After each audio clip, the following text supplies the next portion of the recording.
Right. Are you ready, Eric? I think I am. Just think. All right. Thank you, everyone, for joining us on this long-ish holiday weekend, at least here in the States. My name's Jennifer Cohane, and I'm one of the co-founders of CARP.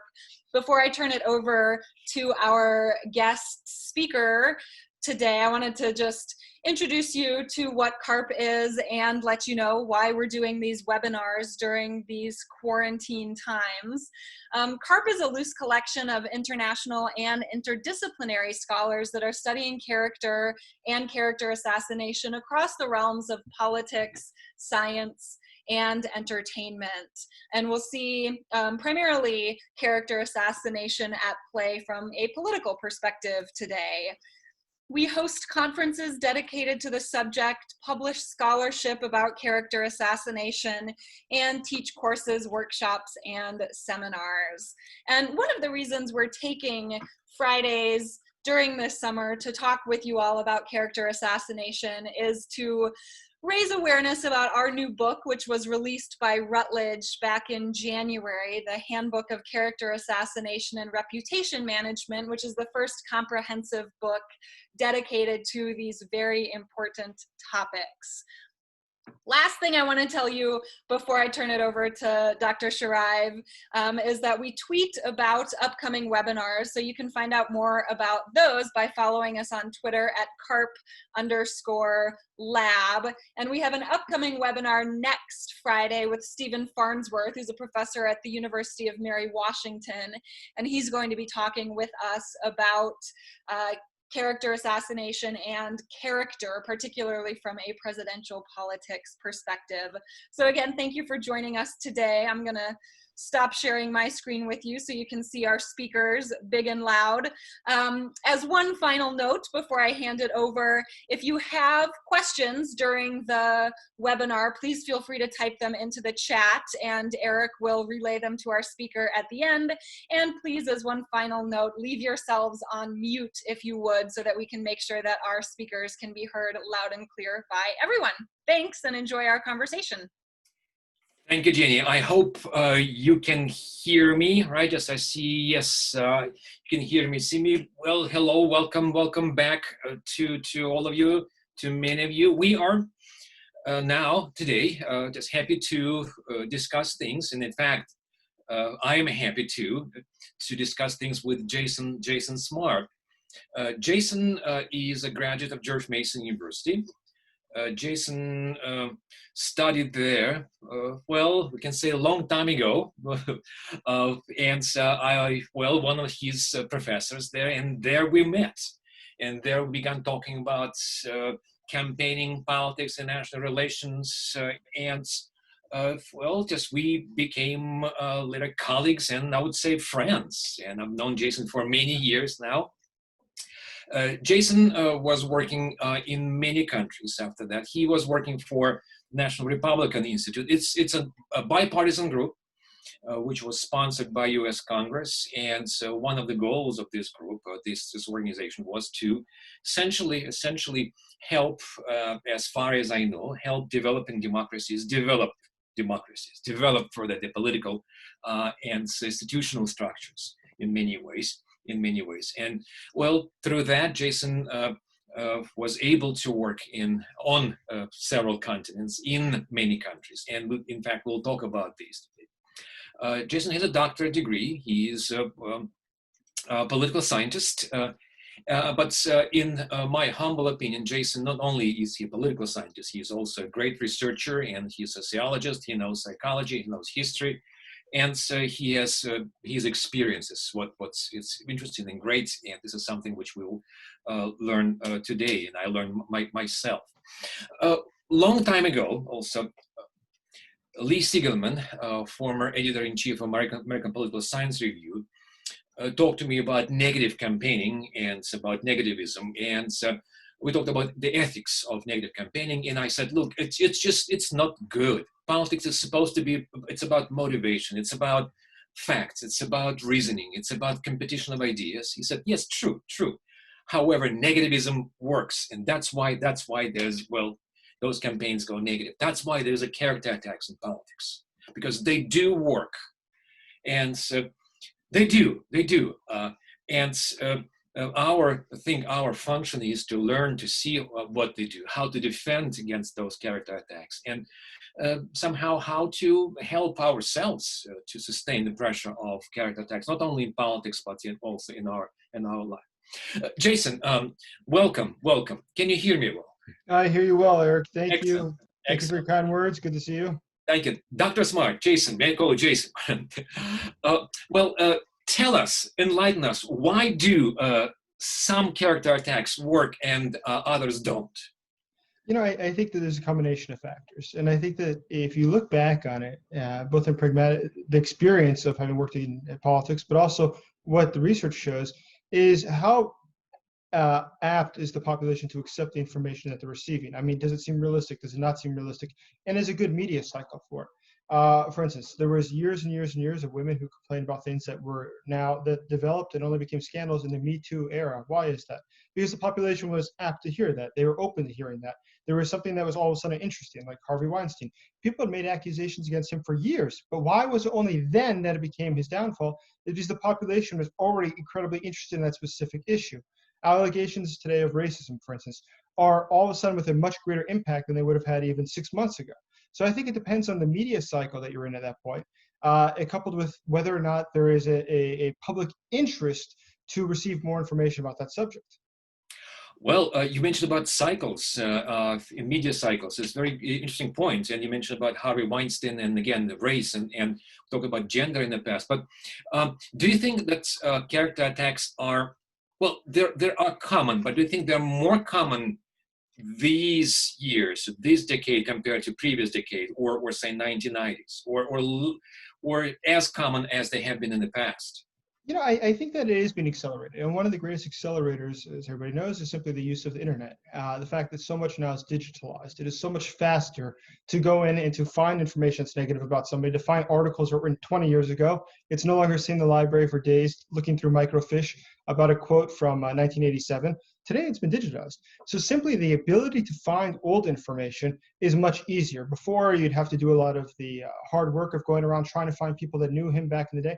Today, via his social media network, you could find who he used to know and begin contacting people, or what they've posted that I knew him when he was in college and he was a terrible guy. Well, maybe you, as a reporter, could reach out to that guy because he's probably going to give you some dirt. It's much easier today to network to find information that could be used in a potential character assassination attempt. Jason, may I reveal some? I don't think they're secrets, but you worked for a national presidential campaign, and you work in a decision-making position there. You worked in Ukraine, you worked in Lithuania, you work in Moldova, you work in Kyrgyzstan, and you can continue and you tell us. But tell us, how does it work? Do you do opposition research in the campaign? Do they do that? Do you have people who get together in a smoke-filled room and just talk about, let's dig out some dirt on position? How does it work? You know, it is interesting. I would argue that it differs quite a bit between the United States and other countries. In the case of the United States, there is actually an entire aspect of a campaign called opposition research. That is a branch of the campaign. And it's been that way forever. My first job in politics was probably 1999, 2000-ish. And I was working for a candidate doing just that, opposition research, where you were literally sitting in the library going through microfiche and looking through old articles and old things that they've said, so you can figure out where they flip-flop, for instance, and how you can attack them with that in the campaign. But as time has progressed, in other countries you see a difference. One, there's not that investment, but also there's not firm records like that. Typically, character attacks in other countries tend to be a lot more, I would say, and they've always been, more violent. And what I mean by that is, there's the use of hacking, for instance, to get sensitive information, something that really isn't commonly existent in the United States.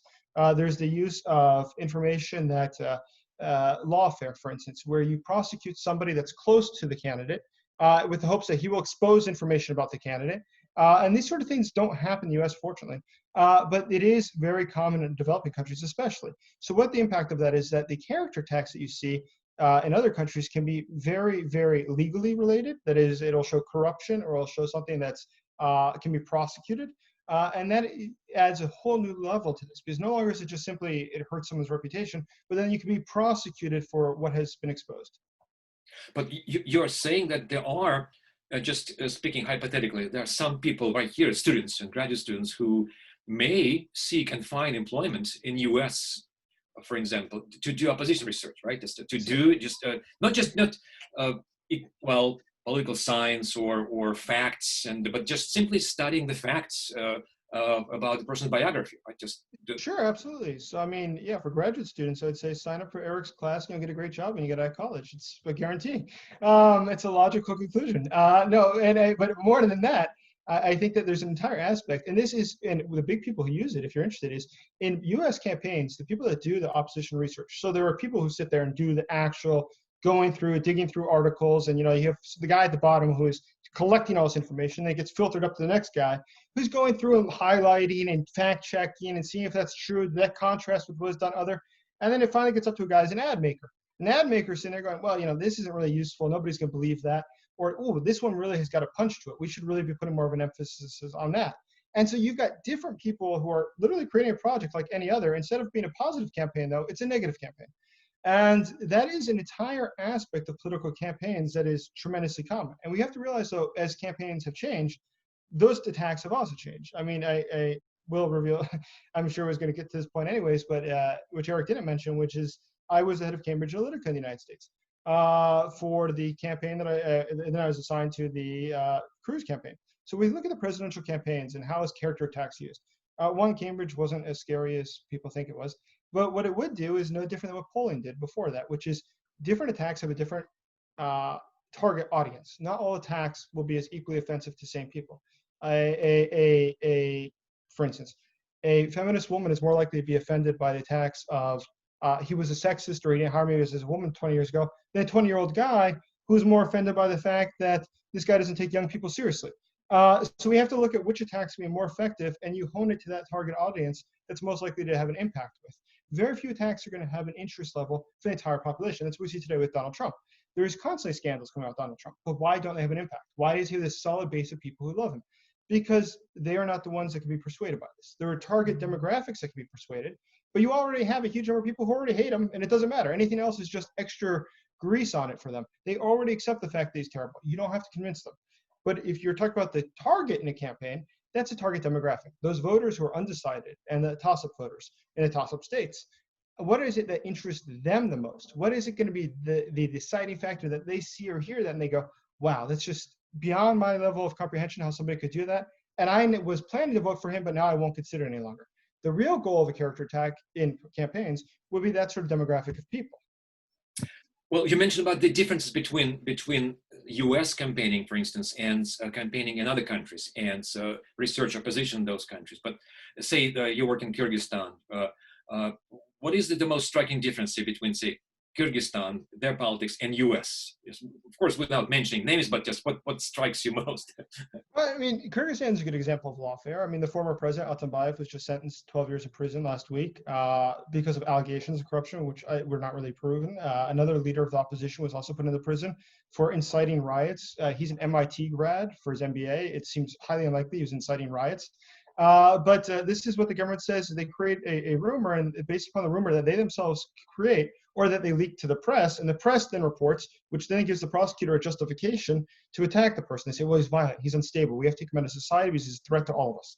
Now, it's absurd, but that's the way that it works. I mean, it's as you very well know, I mean, look at the history of the Soviet Union, the same thing. Somebody was crazy. Being deemed crazy was more than just simply attacking their reputation. This was a means of then removing them from the society and putting them away so they would no longer be able to interact with the population. So it is the same sort of thing that we see now in other developing countries. How do you disqualify somebody more than just in the political way, but also in the juridical way? And this is how I think that one of the biggest differences you would see in somewhere like Kyrgyzstan or Ecuador, where I also work, is exactly that there is a use of political character assassination that has an entire basis to destroy the person beyond the level of just the reputation, which is the first step. Because once again, the audience has to be receptive. So if the audience accepts the fact, yes, he's corrupt, and they all have accepted this message, to then prosecute him is very acceptable to the population because they say, well, he's corrupt. They might not understand any of the details, but he's corrupt. And so they won't pay any attention when he gets locked away, and they don't say he's a political prisoner. They say, but he's corrupt.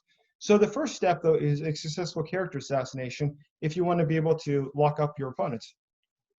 Well, interesting. But I hear some quite often from people in politics, and they speak out and say publicly that for example, what we do and what you do, what we do, is less relevant in real life, because if you're in politics, if you're a politician, if you stay clear just by your message, if your message is clear, if your policy is sound, nobody can crush your character. And my question to you, maybe we exaggerate, maybe character attacks are not that effective. Just we talk about them, but stay just like a breeze, which may be annoying, but doesn't really change the course of a ship. You know, I think it really depends on who it is that's being attacked. And once again, it comes down to the receptiveness of the audience. Because if somebody has already decided that they're going to vote for someone no matter what, the character attack will not be effective. But if it is something and you are able to hit something on it that is sensitive to them personally, it could have a great impact. And I would excite, like any other thing, advertising, any other advertising in the world, not everybody who sees an ad to buy a car is going to buy a car. But there are people who are looking to buy a car today, and they're thinking, which model car should I buy? And they see your ad right then when they're considering which car to buy. They might very well then consider to go to the dealership and look at the car. But the vast majority of the people in the population, the ad's completely ineffective, because I'm not considering buying a car. I'm not going to be persuaded by an ad. But I might be if I am already in that target demographic that's warmed up to it, that's thinking, yes, a car would be a great thing, and that model of the car looks like the right one. So character attacks only can be successful if you're able to connect with those people who are going to be open to it. You mentioned about Ecuador and Kyrgyzstan and Ukraine. I noticed you worked there. And you also said that it's media cycles and also public sensitivity. I know Martin X and we talked about thresholds, the points beyond which people become really angry or impatient or sensitive to particular issues. And they are political and cultural based. And as far as I think and I know, it's in Russia, the issue, any accusations of being sexist will be just go over people's heads, because unfortunately, it's a very sexist culture today, political culture, Russia. And these accusations will not be perceived by people as important ones. The argument will go, everybody's sexist, right? But in terms of the differences between, say, US and Ecuador and US and Kyrgyzstan, there must be some difference, right? Just in public perception, in public sensitivity to certain issues. Sure, everything does depend on local culture. I mean, local culture is the biggest thing. Is what is a character attack, or what is something that's offensive, than something that's in contrast to local norms and mores. And so if you're within the norms and the mores of your local population, there's nothing strange. But if you are outside of that, for instance, Kyrgyzstan, there was occasions of that. And I'll say Kyrgyzstan and Kazakhstan both, which I worked in, more in Kyrgyzstan, is that the rise of Islamic movements there.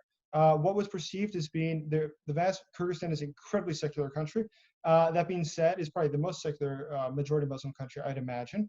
But some of the things that would offend large demographics were things such as he drinks, such as things that he is not maintaining the fast that he should be maintaining. And that was offensive to demographics. Now, for someone who's secular, who cares that he's drinking? I drink too. And who cares he's not maintaining fast? I don't fast either. So obviously it doesn't have any impact on them. But for that target demographic that is maintaining the fast, who is not drinking, who is abstaining from pork, that is offensive. And so for them, yes, there is something that would be done. But that is, once again, the local mores that are the dominating factor here of why it has an impact or does not have an impact. Jason, what in today's world, and just continue the same subject, what has Trump changed in our culture, Trump and his presidency change in our culture and in context of negativity and character attacks, in your view? He's such a positive and optimistic guy. I say it quite jokingly. No, there's, I think there's I have actually thought about that quite a bit. I think that one of the biggest things he's changed is two things. I think that we do see the limits of character attacks. There's a lot of things that Trump said and has done that, if you go to the rule of thumb, everybody had said for years. For instance, when he said about John McCain, I like winners that don't get, I like, veterans that don't get caught, or whatever the phrase was, but you know what I'm referencing. This is, I would have imagined for the Republican Party, especially, which is where I'm from, that would have been such a disqualifying thing to say that would have just blown him out of the water. I thought that would have, no, it doesn't have that impact. So I think it really changes the gauge of what really moves voters and what doesn't move voters. In the same way, I think that his overall negativity, because he is a very negative person, I think that's objectively true. If you look at his tweets or his statements, we can say that I think he's desensitized the population to quite a bit. Because at this point, it is going to be much harder, at least for the coming period of time, to have an effective attack. And the reason it's going to be more harder is there's just so much negativity to begin with. What more does add?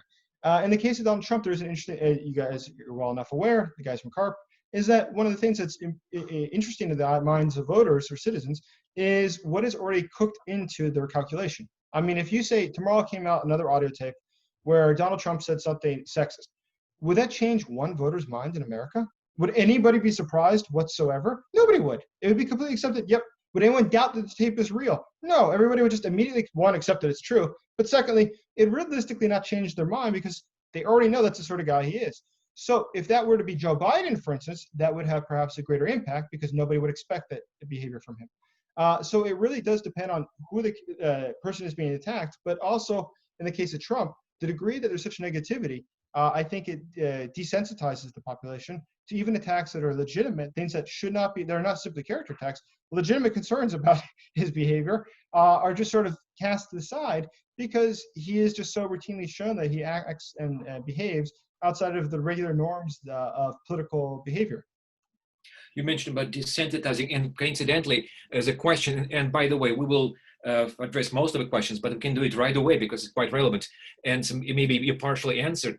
And the question is, do you think that Trump has caused the issue of character to be less important to the citizenry? So less important. So it's just, as you said. You know, I think so. I think that increasingly it is less important. And there was a degree that the United States, for years, I think was maintaining a very false narrative of what was important and not important. We always said publicly, for instance, well, you know, if it came out that he had done, John Kennedy was having affairs, that would have been the end. Perhaps in the 50s, yes. In the early 60s, yes. Today, I think that, you know, look at Italy, look at France. What is the role that something like this is, the personal life of the candidate? Minimal to none. And I think that we realize that citizens in the US are really not much different. Though publicly the media makes a big deal about this. Publicly they think this is a big deal. In the eyes of the common person, the average guy, they don't really care. There's a small demographic that certainly does care. But I think that is completely false, to believe that this is the end of the world. This will completely upset the cart. Realistically, it won't. People are quite forgiving. I mean, the one thing that they don't forgive is hypocrisy, though. If you're preaching one thing and doing something different, that is problematic. But if you are like Donald Trump, say, but I don't care. I've been married 3 times, and I lived with all these other women, and I don't care. The population, obviously, as we see in the polling numbers, can get past that pretty well, including demographics, evangelicals, we would not have guessed that before. But we see that voters here behave the same way as voters in European countries, Western European countries, is that they are quite forgiving, and they're more interested in what the candidate's going to do for them than they are about his personal flaws. Which brings it the corresponding question, Jason. Trump is here. He is there for a few months or, 4 more years. But doesn't really mean that the next president could be a game changer, person with character, with a character. And so with a higher standards, for example, and then just we will go back to politics in which character will matter. Well, I mean, you remember that when Carter got elected, this is the same thing. He's going to restore the integrity of the White House post Nixon and Watergate. And I do think that there's a valid statement to that. That being said, I think that the pretense that the population has, it's more the media, because people are very clear how they believe and what they think. What the media portrays as what people think or what's normative is quite a bit different. And so for the media to delve into something, they can. But we see that, for instance, turn on MSNBC any day of the week or CNN, they will be attacking Trump day and night, day and night, day and night. And what impact does it have? And I wonder to which degree voters care. And I think that there is a degree that voters, for those that hate him, it's sort of fun to watch them kicking this guy who they hate. But does it change anything in the population? Because those who love him still love him. And those who are ambivalent about him are still ambivalent about him. It's not changing anything. So if you're already in the crowd that likes to hear every day the punching bag of Donald Trump, you know where to tune in. If you want to hear him praised all day, you know where to tune in. But if you want objective information about this, which is what I imagine most rational voters, which there's a myth of rational voters, but most people who are interested in that would say, yes, I mean, character does have a degree of validity to it, and it should be taken into it, especially when it comes to whether or not they're going to exercise their public duties per the law or not. But Jason, let me ask the question. There's a practical one. You're right. The echo chambers, right? If I like, and just step away from politics, I like Washington Capitals hockey team. I watch Capitals. I dream Capitals. I breathe Capitals, and it's the best team in the world. And nobody in the world will persuade me that Toronto Maple Leafs is a better team. No, they're not a better team, and because I love the Capitals, that's it. But in case of say Trump or Biden, what if the negative campaigning, for example, MSNBC and CNN against Trump, is just it simply mobilized the voters? So if I was disinterested in Trump, I don't like him, but now I just hear negativity about him, so it would just make me more determined to go and vote. So maybe one of the goals of character attack is also to mobilize the base. Is it true? See, that's a really good point. So I think that there is a degree to that. That's a really good point. And I think that this certainly does have some legitimacy. In the case of Trump, I think where Democrats would have had a strategic advantage out of all the things that have come out about Donald Trump, the one thing that I think would have been a game changer against Trump would have been to reveal the actual state of his economic affairs. Because there is so much information, or so many people have said, alluded to, the fact that he might not actually have any money. He might be almost broke. And if that's true, and he's not the person that he's portrayed himself to be, and he's sort of a fraud, that would be the con man. To paint him as a con man, someone who has betrayed people or tricked people, I think would have been an effective strategy, because these people put hope in him. If you talk to Trump voters, they look at him and they say, but this guy's amazing. Look at this businessman. He's been so successful, which we know is not true, but they believe this. If we show, well, he's not a billionaire. Actually, it's borrowed money. He's borrowing people's money, and then he doesn't pay back the loans. If that were to be effectively shown to voters, I think that would have actually changed their minds. That could have been a game changer. But as far as mobilizing voters, I think that, yes, there is a rationale to why you would keep repeating this. But at the same time, I would imagine most people are going to tune in 5 days a week or 7 days a week to hear Trump bashing are already pretty motivated to go vote against him. I doubt that they could be further persuaded by repeating more of the same messaging. I read the question, if you don't mind, which is quite relevant to what you said right now, right, at this moment. What type of campaign you consider more effective, positive or negative, or will it depend on particular context and situation? Or can you use both strategies? There's been a ton of research about it, and what I found is negative campaigning is quite a bit more effective. I mean, every poll shows that voters are strongly opposed to negative campaigning. All voters say that they don't like it, they wish it would stop. Focus groups show that as well. So it's qualitative and quantitative analysis shows that voters hate negative campaigning. At the same time, when you test in focus groups, which I have, negative campaigns and positive campaigns, infinitely more impact comes from the negative campaign than from the positive campaign. I think that, yes, you need to have a positive campaign. I've always argued that actually in a normal campaign, you should have several lines running at the same time, which is one, you have your positive line, what you're promising America, what you're going to do for your country, the plans for the future. But at the same time, you have the attack, what you're doing to drive down the numbers of your opponent. Remember, an election is just about getting more votes than your opponent. And that's even 50% of people. It's more votes than your opponent, which means if his numbers go down, the number of votes that you need to win is less.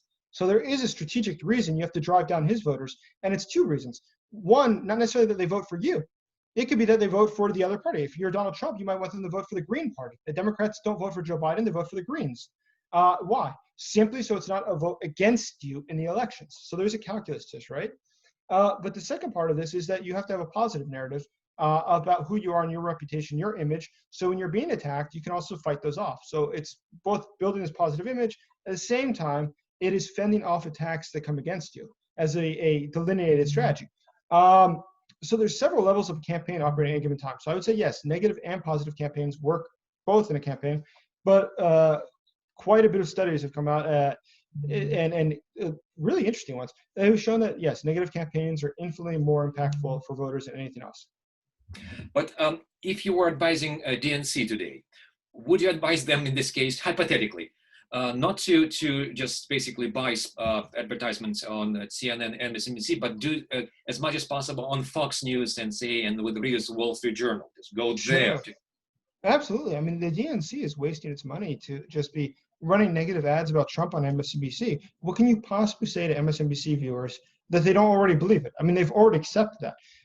For those who are Trump voters who watch Fox News or they voted for Trump last time, there is a degree of disappointment you can play on. I mean, as I've read about Trump voters now, I haven't done any focus groups in the US, but I've read about other people's focus groups, and they show they're disappointed. They expected more, that he was going to provide something, and they don't see that change. They don't feel, they like what he's saying, but they don't feel that it's personally impacted them. So if I was you, the DNC, I would go and rewrite my ads on CBS, NBC, ABC, and Fox News and One American News, or wherever else you can, to attract voters to stay home. So it's voter suppression, not voter conversion. And by making the voters stay home or to vote for the libertarian candidate, for instance, would be a means to lessen his vote totals. And by lessening his vote totals, it makes the game easier for Joe Biden. When you said voter suppression, you meant in psychological sense, right? That's to discourage exactly. people just to vote and stay there. In fact, this is a very good point. Character attacks often discourage people. They can mobilize the base, but there's a limit to which you can mobilize the base. If I'm ready to vote, I'm going to vote, and just you can waste your advertisement money on me because I'm voting anyway. Right. And just maybe 2, 3, 4, 5% can go. But we talk about the bipartisan system or the bipolar system in our country, and when you work in, say, in other countries, you have a clear distinction: the government and the opposition, right? That's in just I'm simplifying a little bit, but how about countries such as the Netherlands, for instance, or Belgium, in which you as a politician, is a parliamentary system, you must build a coalition, and when you attack the person to your right or left, you know that you'll be working, most likely you'll be working with them tomorrow when you're elected in parliament. So that's why the people you need the consensus, or at least you need to get help from when you be there. So is it a difference, say, in character attacks in bipartisan systems or bipolar systems like ours, and or say European systems, parliamentary democracies? Well, that's a really good point. So I think that there's a few aspects to that, but absolutely, you're right. Is that, do you really want to have a personal attack against someone that would then jeopardize your ability to create a coalition after the elections, which would then put you in the minority in parliament? No, that's not strategically wise. So, I mean, you have to then hedge your bets and be a little bit more careful how you're doing it, and probably not attack the person in the other party, but rather the ideology or the political party itself. Because if it's not, I mean, even if I'm a member of the Republican Party, I'm not nearly as offended if you attack the Republican Party as if you attack me personally, right? So, I mean, the ability to attack a party is very easy. There's no offense. Whereas if you attack the person, there is going to be a long-term impact. But more than that, I think that, even Europe, Western Europe, due to the laws that they have about slander, what your party is able to produce attacking somebody has also changed. Here in the US, we're quite a free country. You could say most anything you want, attack people however you want, and just continue. But if you are in a country that does not have those laws, it's going to be much more challenging. So, I mean, I would imagine that's actually probably good for the political process, that positive messaging is the dominant reason that people vote one way or the other, not negative campaigning. I read a question from Alex Naumov. In authoritarian, semi-authoritarian countries, are character attacks on leaders more or less effective when there is no immediate alternative to them, like Putin, Aliyev, Bermuhamedov, yes, and others? Are these attacks more or less potent because of this? So I think attacks against the dictator, right? Against the authority. So against authoritarian leader, it is interesting, and I've specifically in the case of Russia, which I'm most familiar with out of those countries, is that you look at the Russian opposition, and I think one of the smartest things that Alexei Navalny has done, who's a leader in the Russian opposition, as you're aware, is the videos that he's producing about the corruption of Vladimir Putin, and not him specifically. I forgive me, but those associated with him. Now, there's two really smart things about this, I think, as a strategy of political change. One is that Putin still does have enough public support, and there's enough people who would prefer him than anyone else, though his poll numbers might go down. If push comes to shove, people would say, yes, I prefer Putin definitely than Navalny, no doubt. So that's the vast majority of voters. So attack somebody who they love is a mistake. To attack those around him, though, it's like, once again, attacking the party, not attacking the person. People are more receptive to that message than would be attack against Putin. Secondly, by focusing on corruption, which is Navalny's shtick, it's quite wise. Why? Because corruption means that he's stealing your money. This is no longer attack that Putin has, like her name escapes me, the gymnast with whom he lives and divorced his wife. He has this affair for years. This is a guy who's leading the Orthodox revival within Russia. The fact is, it's a political show, and nobody would care. It would not have an impact on the Russian population. But the fact that the reason that your salary is only $170 a month in Volgograd is because the government is stealing your money. this money is now in the bank account of this minister. Your money is being stolen so they could build a new chalet outside of St. Petersburg. This offends people because this is, I'm living worse because he is taking my money.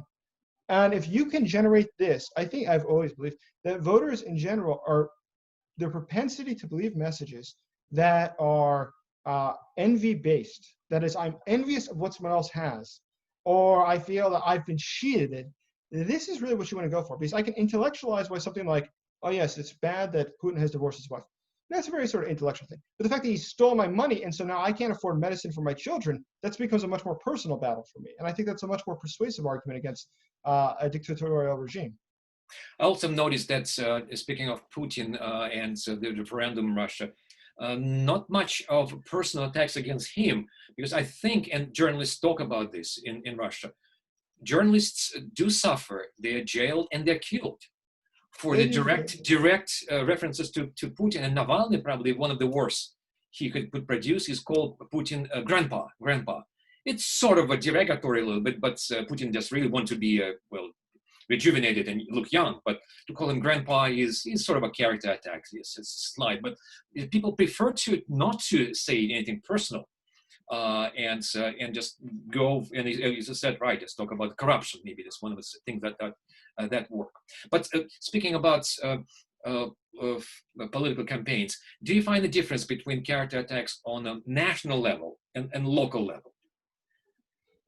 Yeah, I think so. I mean, I think that local level attacks are probably more effective just because it's such a small audience and such a higher chance that people will personally know the person. If you were to look at a city council election, the probability that you've met the city council member, the guy running for city council, is infinitely higher. It's a much brighter possibility that they personally know him. And so there's a greater sensitivity to attacks. Whereas on a national level, we're talking about people that you'll probably never meet. I mean, how many Americans have ever met their own senator, let alone two senators? Very, very few. It's a very distant thing. And that's why it's a much more squishy thing that you can move back this way and that way on a national figure. But on somebody who's a personal figure, there's a greater deal of trust involved because I know him. And once you know him and you feel betrayed through a character attack, that you find out that he's not really the person he portrayed himself to be, it's a much more direct attack against you because your trust has been hurt. You trusted the wrong person. And that's why I think the attack would probably be more successful on a local level than on a national level. Jason, I keep reading a bunch of questions. So and the question, we discussed it last week. However, it's a question to you. Do you think that the bringing down statues is a form of, do you think it's a form of character assassination? And you work in Ukraine, just for example. Any examples from there or Kyrgyzstan, or you can use contemporary examples? I saw them tear down statues in all those countries. And so what I can say is that there's a long history of tearing down people's statues. It's not a new recent invention of the United States. But what I think in all those cases is that, strategically, I think it's not politically wise usually to attack statues. And the reason is simply that when you get to the point where the population is supportive enough that you have the ability to tear down statues, it means you have political capital. There's enough political capital that would allow you to realize that. But to spend that political capital to simply rename a street, tear down a sign, is that really the best use of your political capital, or should you address the underlying problems that you're interested in? And in which case, I think that you're probably better off addressing the systematic problems in the society that you're worried about, which that symbol to you represents. But the symbol, it's just simple. It's art. It is nothing else but a statue. It is not impacting you directly. Use that public consensus, because it's going to be limited and it's got a short lifespan. Use that quickly to invest in whatever political change you want to do in the country, and don't focus on things that are tangential, not immediate effect. I cite the example of Ukraine. In 2014, as you recall, the Yanukovych government was overthrown. Came to power Poroshenko, who was a populist, oligarch, corrupt. But Poroshenko did not realize any systemic reforms within the population, within the economy specifically. And I think that will go down as one of the worst histories that Ukraine has had, far worse than Yanukovych. Now, what will this all say? One of his biggest prizes of success was the decommunization law, as they called it, which was renaming all the streets that are named after a communist leader, taking down all the placards outside of historic buildings that said, whatever general Zhukov was here on a visit in 1947, they take it all down because, he was associated with communists. Well, does this really help anything? Does this really make the society better? No. I'm sure the voters, they might applaud that, and the public opinion polls would probably show that that was popular. But in the end, ask a voter, would you prefer a higher salary or better living conditions or hospitals or an education that actually teaches your kids, or would you prefer tearing down a statue? I assure you they prefer something that directly impacts their lives, and that'd be a better investment of the use of political capital. Well, interesting. Just to switch gears, but probably relevant. I don't recall the day when I received a letter from anybody. Just basically emails, and this is a web and streamed TV and cable. But do you think that snail mail has any future, at least these years? And who is the target of snail? In certainly talk about character attacks, but also in campaign. So, it's very interesting. So in the entire industry of campaigns, think about this. In 2016, the US spent over $1.6 billion just on state and House races. If you aggregate then the presidential elections and local elections, the US spends over $6 billion every 4 years in elections. It's amazing sums of money. And that has done a few things. One of those is that there's entire industries that pop up tailored to elections. And one of those that's most well known and one of the most profitable is direct mail. Mail that's sent directly to your house. And as you've probably noticed through the junk literature that you get in the mail, most of it's a tax. And the reason it's a tax is it communicates an idea quickly to voters in which they immediately discard. Surprisingly enough, they have studied this at length. And so when you get a piece of mail, the tax for flip-flopping or whatever, swift boating your opponent, when you get this ad, it's most ads literally have, I'm going to forget the number now, but it's less than 3 seconds is the amount of time that's seen. So if you can get the keywords like John Kerry, coward, betrayed his troops before you toss in the trash, the ad has had the impact that it was wanted to.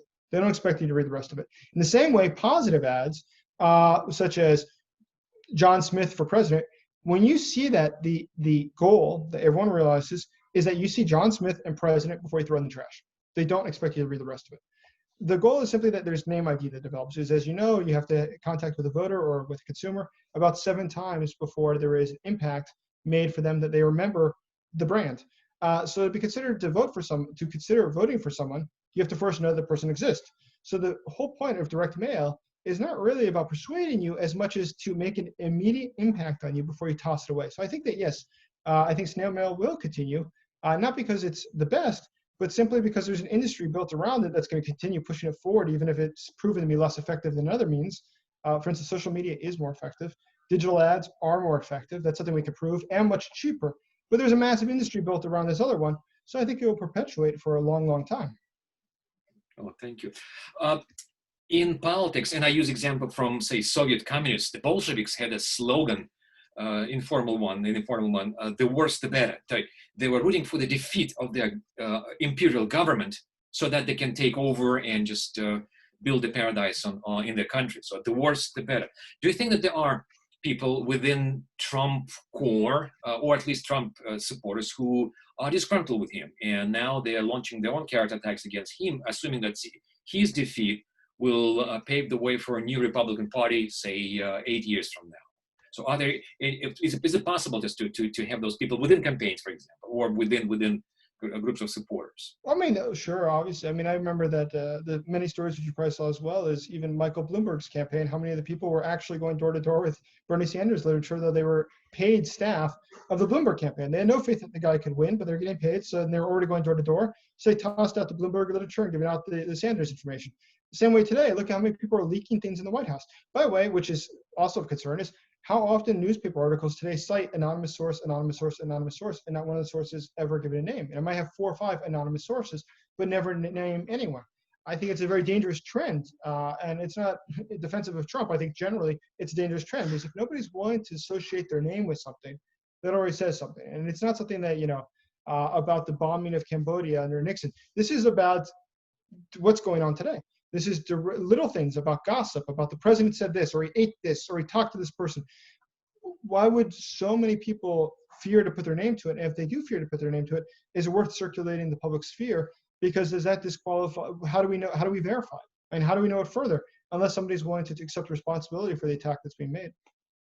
But I think the same thing can be said, just for the sake of balance, that maybe there's some people who identify themselves as progressives, who believe that Biden is not the best candidate, actually the worst candidate, and it's even better to have Trump 4 more years, just to have a complete disaster, right? And then just to elect finally a true progressive candidate. So that's why probably there's some Democrats today also, well, not only are they reluctant, but also they may somehow subconsciously, openly launch character attacks against Biden. Yeah, there's been forever and always in elections, there are splinters within the parties. In this election cycle, as you know, which NBC is talking about a lot, is the Lincoln Project, which is all these Republicans who are opposed to Trump.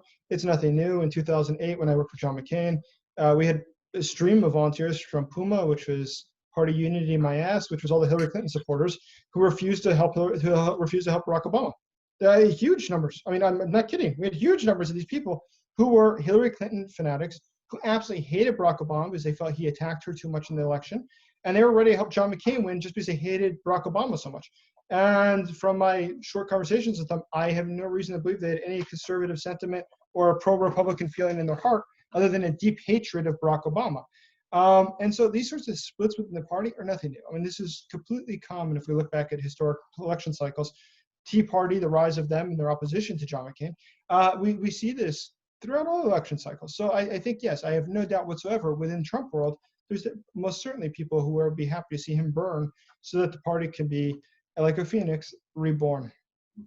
I have 2 questions, and I read the last one and then switch back to Alex's question.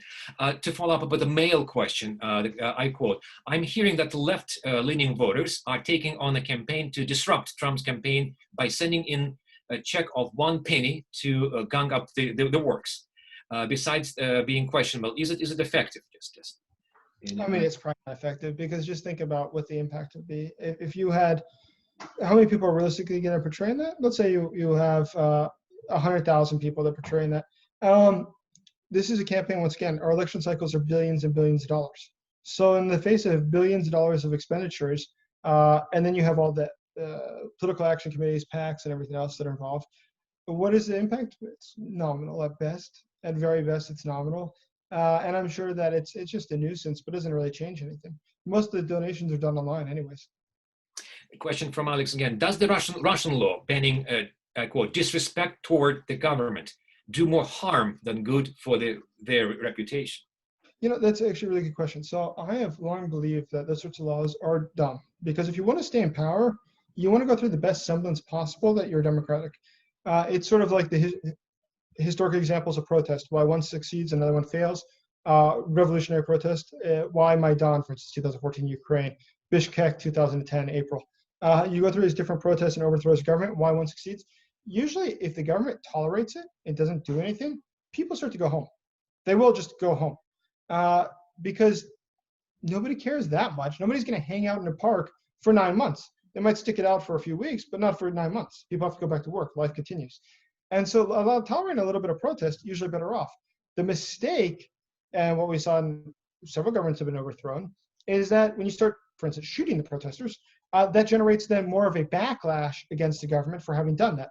And so I think that the Russian government would be, if I was Vladimir Putin, I'd say, tolerate some dissent, tolerate some of the protests. The fact is, they don't have access to mainstream media. The vast majority of the population is going to have no idea what these people think or believe. It's not going to have any impact. Let them go do that. Because if you martyr them and they become this hero of democracy, you're hurting yourself in the long term. Much wiser to let them go express themselves in YouTube, which, I mean, I've seen the government attack before different people in opposition. A YouTube video that had 2,000 views, 10,000 views even. Who cares? Just let it go. But when you prosecute them, the views go up to millions and millions and millions of views. So was that strategically wise? No, it was not. It was much better to just let them do it and nobody will notice. Jason, a question of all questions is that years ago, David Sears, political science professor at UCLA, told us in class that, well, the best defense against attacks against you is reattribute, say, oh, it's a politics, or he has personal motivation. Besides that, so I see a negative ad, see a personal attack, oh, it's politics. In your view, besides saying, oh, it's politics, how can we defend and how can we help people defend against character attacks against them? Not only in politics, but maybe in real life. I think in general, to defend against someone is difficult. And one of the best ways I think that you can do it, and I've seen it happen before, is when people are not receptive to the attack, and it creates a backlash. where people say, that's really uncalled for. That's really too much because they like the person too much, that they don't want to believe it. And that's why, for instance, books have been published about Mother Teresa attacking her, that she wasn't a saint. She was actually a terrible person for a litany of reasons. The reason those don't go very far is they create a media scandal, but the public doesn't change their opinion. They become more entrenched in their opinion and think that the person who wrote the book is awful. How could you attack Mother Teresa? I mean, how could you do something so terrible? And so the thing is, if you can generate enough of a positive image of somebody before they get attacked, I mean, it's hard to beat Mother Teresa's positive image, right?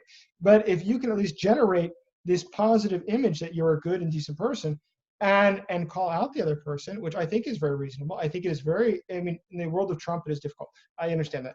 In most campaigns, though, if we were in any other campaign but the one that at the presidential level right now, I think if you flip it on somebody and you say, that's really intolerable, that's really terrible. I'm focused on the common answers, I'm focused on how we can improve the wage of workers and the rights of citizens, whatever, something about directly helping people.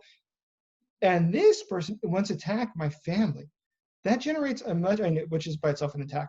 But you turn this on them where people will get outraged. And the outrage is no longer against you for whatever this perceived slight was, but rather against the person for launching a character attack against you and not talking about the issues, which is the way we always phrase it in campaigns. We want to talk about the issues. We want to debate the issues and not be attacked on a personal level. And that is an effective way of changing the discourse. Where you have difficulty in the US, though, is the rise of political action committees. There are entire political action committees who will not produce anything positive in the course of an election except for attacks. And they will keep running attacks. And by law, they cannot be coordinated with the campaign. So the campaign doesn't matter what they're doing. The negative attacks can continue from the side of the political action committee. Jason, but yes, issues is what we're supposed to talk about. But we talked about character, we discussed character. And past 4 years now, it has been, in my view, very effective for the opposition to Trump to associate his name with Russians. Essentially saying that Trump is a puppet in the hands of the puppeteers, the Putin, the Kremlin. But do you think that there's contemporary developments today, and there's the Taliban, Afghanistan, and those developments associating Trump with Kremlin somehow in the minds of many? I think that for Russians is an easy target for their security services, for their paid journalists, and for them to simply do everything possible now, just to create a mess in our electoral system, to associate Trump with the Kremlin, and by hinting, by sending innuendos, oh yeah, Putin and Trump are in cahoots. I fully agree with you. I mean, I think the degree that Russia has become the boogeyman who we associate everything with is, it's phenomenal. It's unbelievable. It's false. It is false. That Russia is somehow responsible for everything that goes wrong. I mean, you saw when the Black Lives Matter protest started, and began looting and things like this. They said, well, this is part of the Russian playbook. And I was amazed to see the degree of play that got in the national audience. Trump gets elected. Well, that's part of the Russian playbook. After I left Cambridge Analytica, I got a lot of calls from the press that wanted to talk about Cambridge. The number of questions I got about, well, were there any Russians that worked there?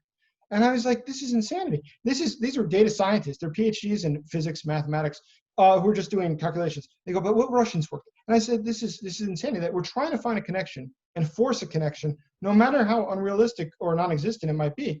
And I think that, yes, Russia at this point is just constantly goes back to Russia.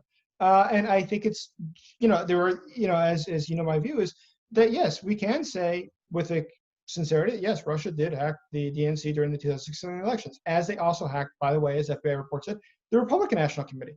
They just happen to really the ones from the Democratic National Committee, not the RNC. But if you say that, yes, that's true, but Russia isn't actually the reason that we have all these problems. Expenditures that they had on social media to divide Americans, which was a focus of a 2-year-long investigation, millions of dollars, expenditures were less than what we would spend. I want to say it was $50,000. Mm-hmm. We would spend more than that per day in just the state of Iowa for 1 out of 16 presidential primary candidates. That's nothing. $50,000. It's pennies. Remember, the election cycle is $6.8 billion. What's $50,000? And that's for the length of the total election, not even targeted to voters who are undecided. That was to the general, they're targeting people in California. The people in California are going to vote Democrat. You're not convincing any voters. The people in New York are going to vote Democrat. It's not convincing any voters. What a waste of $50,000. Completely ineffective. Completely and totally ineffective. And that was the reason that Trump won? No, that's false. That's completely false. But I think that Russia has become such a default kicking bag for everything that you can sit there and say that and people accept it. at face value. And unfortunately, I think that's to the detriment of the United States in the long term for a lot of reasons. But one, because Russia does not need to be our strategic enemy for all of eternity. I think it's a big mistake that we're following due to our national politics. We've now put that into the international stage. It's affecting our transnational politics. Jason, we know that you got phone calls in 5-7 minutes, but maybe just by concluding a sort of a question, and then we have some others, probably you'll answer them. What should we expect these 4 months before November? Will character attacks against Trump go beyond saying that he's a liar, and attacks against Biden go beyond that he's too old? So we know, but so anything else to expect, something strange? Something new, something obvious. Something more exciting. I'm sure there will be. I have no doubt whatsoever there will be. And I'm sure that there's already been a lot of time and money invested into investigating what those attacks would be. I gave an interview just the other day. I can't remember who it was. I think it was Voice of America, actually. And I actually don't remember who it was. But it was, it was you. But anyways, long story short is that the journalist was interesting. She said, we started speaking. And she said, so you used to live in Ukraine? I said, I did. She said, well, it's really interesting. All my friends, she's a Democrat, all my friends that work for the Biden campaign are saying Ukraine is going to be really central to this election. I said, really? I'm actually surprised to hear that. Why is that? And she said, because, well, there's a lot going on. I mean, if you can show that Donald Trump and remind people where he was impeached, remember, because of Ukraine, and you can bring this up and make that a big deal, this will be ours. But if Donald Trump wins this narrative and he's able to flip this into Joe Biden's supposed corruption in Ukraine and Hunter Biden and all these other things, this could really work against Joe Biden and hurt him. So it really depends on who can win the Ukraine fight. And I thought, God, I can't believe that Ukraine, which the whole time I lived there, I was surprised anyone knew the name of the capital when it came to the U.S., is now for 4 years running going to be central to another U.S. campaign. But it is quite possible. I mean, there's always more to come out. And there's always going to be more people willing to talk to the press or to get their 2 minutes of fame, to sign an affidavit or go into a TV interview to attack one of the candidates. So I am absolutely, without a doubt, slightest bit of doubt, sure that there will be new attacks coming out against Joe Biden and against Donald Trump in this election cycle. Well, Jason, our time is up, and we really appreciate your time and effort, and certainly you will be invited again to speak. And we have 4 months before elections, at least. Yes, once we'll talking to you, and appreciate you. We have some a bit more questions, but probably you can read them and can respond. Alex, you can respond to Alex just in person. Jenny, any announcements for next Friday for us? Nope, just watch our Twitter if you're interested in the conversation with Professor Farnsworth. I think it's really going to be a great one, and we'll certainly build on a lot of the themes that Jason has drawn us to in terms of when and how character matters and how an audience gets primed to think that character matters. So I would just join you, Eric, in thanking Jason for such a great conversation today, and thank you all for asking great questions. This was a really fascinating conversation. So if you're here in the US, enjoy the holiday, be safe, and we will hope to see you next Friday. Thanks again, Jason. Thank you all. Take care. Bye-bye. Bye.